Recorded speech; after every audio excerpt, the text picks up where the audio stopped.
you had an amazing career, three-time All-Star, spanning over 1,127 games over 18 years. Your single season mark of 70 goals in 1988-89 ranks tied ninth all time. That year, you also scored 150 points, which ranks 15th all time for a single season. However, amazingly enough, you were traded by the Kings the following season at the All-Star game. It's a big part of your book. I'd love to hear a little bit more.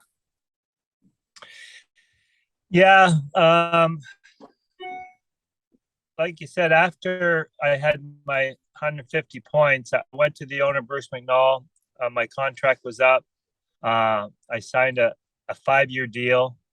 I wanted to buy a house in LA and it was expensive. And I said, I want to buy a house. What do you think? Because the kiss of death is they tell you to buy a house and you get traded, right? So I asked Bruce, it was expensive. And he said, I'll never trade you, right? So I bought this house. 3 months later, we're at the All-Star game, and it was after the skills competition. Mike Vernon came up to me and said, I heard you just got traded. And I said, what the hell are you talking about? I got traded.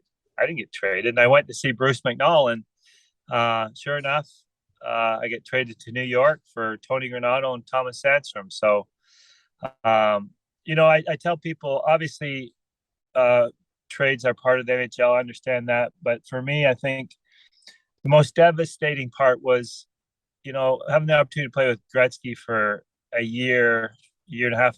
I just couldn't imagine what it'd be like to play with him for 4 or 5 years, right? So more than anything, I think that was the most disappointing part for me is not having the opportunity to play with Wayne anymore.